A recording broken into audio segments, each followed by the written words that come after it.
Hello YouTube, welcome back to the channel. Decided to make this video as a bit of a inadvertent follow-up to a video that I made maybe about a year ago, where and I'll link to it in the description, where I talked about a Jason Dominguez Superfractor card that sold, like I said, about a year ago on Golden, and it sold for $474,000, and at the time I chatted about it a little bit and did a little comparison to a Albert Pujols card. And ironically, Albert Pujols came back and had a good resurgence season, which was kind of fun.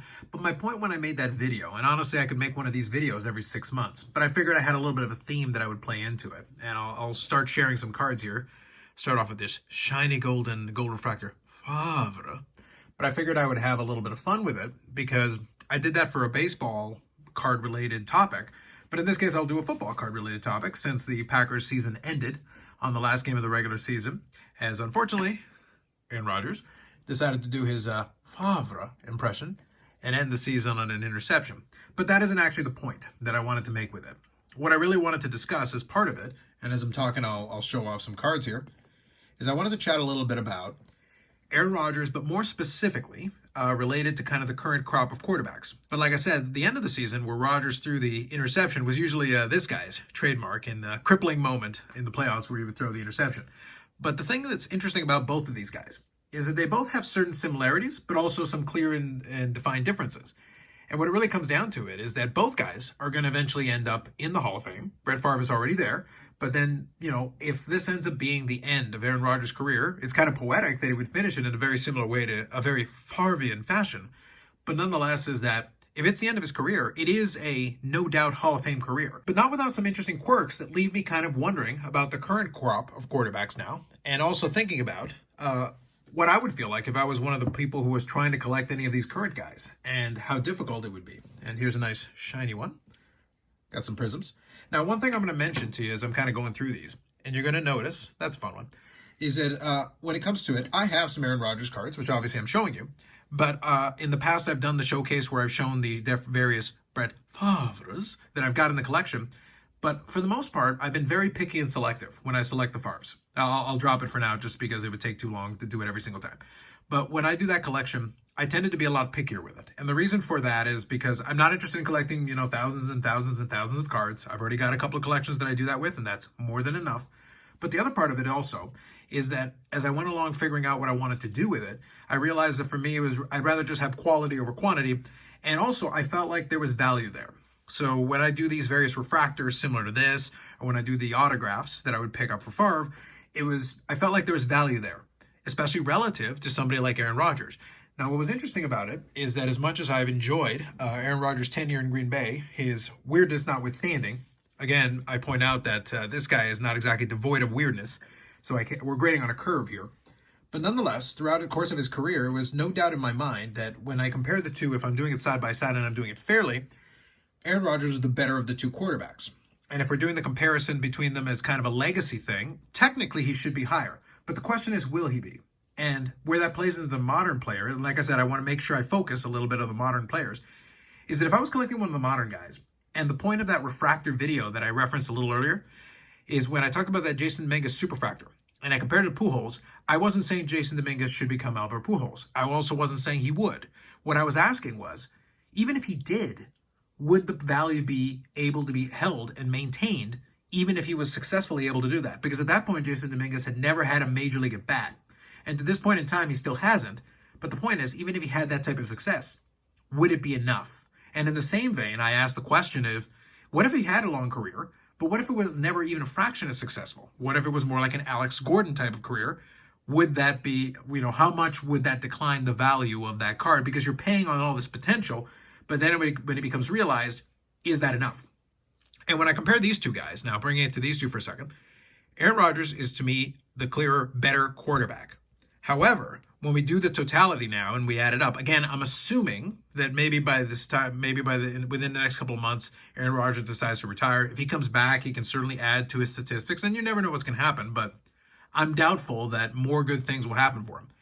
When it comes down to it, though, is the gap between the two guys as far as it appears to be on the surface? If we break it down, 10 Pro Bowls, 4 MVPs, and a Super Bowl win, 2 Super Bowl appearances, 3 MVPs, and a Super Bowl win, and both icons in Green Bay. However, at the end of the day, both guys have the same amount of Super Bowl trophies on their mantle. Again, the gap between the two players is that Aaron Rodgers was always better at avoiding, for the most part, the crucial interception. Obviously, he did that in this past game, which may as well have been a playoff game because it was a play-in-you're-in game. And Favre tended to do that quite a bit, including, even when he did a foray in Minnesota and decided to do it for them too. But it just makes it kind of interesting thinking about, is the gap between those two guys nearly as much as the pricing would indicate? Now bring it back over to the current crop of players, and where I was mentioning that it would be interesting, and I would love to know the mentality at this point of somebody who's collecting one of the current players. Because forget about Favre for a second. Let me take him out of the equation here for a moment. Because comparing these two guys in Green Bay is a little bit easier just because they do have enough similarities between the two of them that it's a little bit more of an apples-to-apples comparison. But let's take some of the current crop of young players, as great as they are, and there's a lot of great talent as far as young quarterbacks in the NFL. However, if there is enough young talent, then the question then becomes, is there almost too much? Meaning that are they kind of negate and offset each other? Because you take a guy like Patrick Mahomes, who's already off to probably one of the best starts of the young guys, but then you think about your Herberts, you think about your Joe Burrows, you think about some of these other players, Lamar, whoever you consider to be amongst the best, Josh Allen, whoever you think about amongst the best. The question is, a lot of these guys ended up starting with fairly high prices. Not all of them at the same time. I think Josh Allen picked up some steam as he started playing better in Buffalo, and Lamar had an MVP season, and obviously Patrick Mahomes came out of the block and had some great success. And probably, like I said, Patrick Mahomes is interesting because next season, he's on pace to already clear 200 touchdowns. He's got the Super Bowl win. He's got another Super Bowl appearance. So already, if I'm comparing him to like all-time guys, so one Super Bowl win, one Super Bowl appearance, that already matches this guy. In terms of yards and touchdowns, all the current crop of young guys, if they play long enough with 17-game seasons and the offense, the high-octane offense style of the NFL today, they should be able to comfortably clear the overall passing stats of a lot of these other players. Again, if Rodgers never plays another game, he's got almost 60,000 passing yards, 475 touchdowns to go along with the other accolades. However, these young guys, if they play a full career, they should be able to surpass those, at least the passing yard one, if nothing else, pretty easily. So it's not going to be too much of an issue, I think. The question is, though, when I compare the two Green Bay quarterbacks here, I'm talking about two different versions and two different careers that in some ways were both a little bit disappointing because there were some missed opportunities in both instances. Because if you're looking at it from a Green Bay franchise perspective, you're talking about two generational Hall of Fame quarterbacks and 2 Super Bowls total to account for it. That's disappointing. And if we look at the Rodgers era in particular, there were a lot of missed opportunities all the way along the way. Now, I'm not going to blame all of them on him, although he obviously had a hand in several of them as well. Favre certainly threw away several opportunities of his own during his tenure in time. Two very different players, very different stylistically, but both are kind of what-ifs as far as, well, what could have been if a couple of things had fallen their way, or if they had made one better decision along the way, if the coaching or another player had not made a certain error. We can relitigate several aspects of several of their careers. But in both cases, you can say, hey, they still had a lot of success, but we can still look at it as a bit of a disappointment. Now you're taking in the current crop of young guys, like I'm saying here, and I'm saying to myself, okay, so what happens if, a Justin Herbert or a Joe Burrow effectively matches an Aaron Rodgers type career? Well, all you're doing is you're matching a Hall of Fame career. So I guess here's my question. Actually, I got duplicates of that one. So there you go. You got 2 of those. Just showcasing a lot of these cards. So here's my question. If he matches that career, 475-ish touchdowns, 60,000 passing yards, wins a Super Bowl, but maybe doesn't get to a second one. In Joe Burrow's case, he's already gotten to a Super Bowl and lost. If he's down the road, he's able to win a Super Bowl, then that would be kind of matching the Favre part of it. But maybe the other accolades come or they don't come. Because like I said, between the two guys, we've got 4 MVPs for Aaron Rodgers and 3 for Favre, including the back-to-back-to-back. And Aaron Rodgers had a back-to-back. So here's the question. With all this young talent, do they end up splitting it? Is it a situation where maybe several of these young quarterbacks all end up winning a Super Bowl and maybe trading off different MVPs, but nobody becomes a dominant player of the era? Patrick Mahomes is probably the closest to it, but is that going to be enough? So the question becomes, when all these young players finish their careers and they run through their, assuming they all have full lengthy careers, and I hope that for them, because I think it'll be good for the sport to have great rivalries and competitive play with all these different teams and all these different players, is that going to be enough to make any of them as good, even as good, statistically, when it's all said and done, with either a Favre or Rodgers or whoever else you want to compare it to that isn't at the very tippy top? Because again, first ballot. But as much as I enjoy making fun of the guy on my live streams, and I do, in terms of accolades and in terms of the trophy case, Tom Brady kind of separated himself out from a lot of these other guys. So I don't think that's a realistic aim. 7 Super Bowls I don't think is going to come across for anybody. But at the same time, you can still have a ton of success. You can still have, great accolades, because you look at a guy like Peyton Manning, who has a lot of accolades. But here's my question. Is it going to be enough for these young guys if they're able to have, say, a Hall of Fame career, but are not able to win the second Super Bowl? Again, let's all, for the sake of argument, give them one. Let's say they manage each one. Patrick Mahomes has one and managed to make it to a second one. Joe Burrow has made it to one and lost, but to this point hasn't been able to get back to another one yet, obviously. Still young in his career, and Herbert hasn't gotten there, and Josh Allen hasn't gotten there, and they could certainly do so within the next couple of seasons. The opportunity will still be there for them, and they're still certainly young enough to have multiple shots at this. But even if they're all able to win one way or another, if they end up kind of splitting the accolades, splitting MVPs, maybe getting to a Super Bowl, maybe winning a Super Bowl, is that going to allow anybody to really stand out from the crowd when it all comes down to it? Because that was kind of the Aaron Rodgers problem. His numbers and eventually a lot of the values of a lot of his cards, and part of the reason you're noticing I'm not showing you memorabilia cards, I'm not showing you autographs and things, is because to me the value, I enjoy collecting a lot of these Favre cards, but I can get what, in my opinion, are decent value cards because the marketplace just doesn't see him in the same light, which I think is completely fair. But in the 90s, he was one of the stars, like one of the key stars, and that's what kind of makes it interesting for me as a person collecting. That doesn't mean I can't pick up some nice cards, because these ones are all like stuff I picked up on ComC, paid relatively little amounts. You can have some fun with this stuff and get some shiny cards out of it. But I just, in terms of memorabilia, in terms of the autographs, the value just wasn't there for me to go after it in the same way. And if I'm going to spend the money, I would rather just pick up a nicer Favre for the same amount of money that would cause me to get a lesser Aaron Rodgers. The other problem that also I had, and this is more of a personal issue, is that Aaron Rodgers, while at his apex, and when he's playing his best and really running an offense well, it is kind of a form of art. By comparison, the unpredictable nature of the Brett Favre-led Packers teams made it more fun to watch oftentimes, though. It was one of those things where I remember fondly watching that team play, but you also knew you're always riding on the edge of disaster. And that's kind of what made the whole thing interesting for me. And at the same time, with Rodgers, it never felt like you were riding on the edge of disaster, but you also would look around and go, okay, so who's going to screw this one up? Because for the most part, it would always be something. Now, in the end, in this case, it ended up being Rodgers himself and the offense just not being able to get the job done. But there were always multiple different scenarios that played out because the team was never quite right. And I can't excuse it entirely, but I also can't put the blame entirely on the player himself. But regardless, just opportunities were not capitalized upon. And the results we ended up getting were very similar, even though we got to them in a completely different way.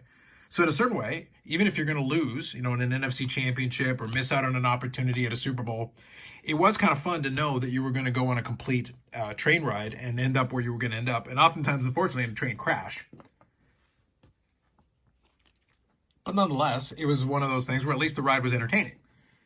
With the Rodgers-led team, sometimes you go out with a whimper instead of a bang, and that was always a little bit disappointing. The engine would just run out of gas and something would happen. And in that way, even though I will always have fond memories of Super Bowl 45, it will always be thinking about all the other opportunities that were missed and all the other situations that could have been had a couple more things gone the way that you would have hoped for as a fan of the team.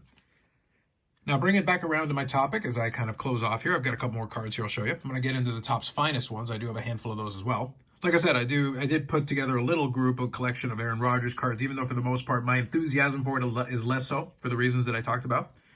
So there's a 2006 finest, and I think I have, I'm trying to get my hands on the refractor to go along with it and some of the other refractors.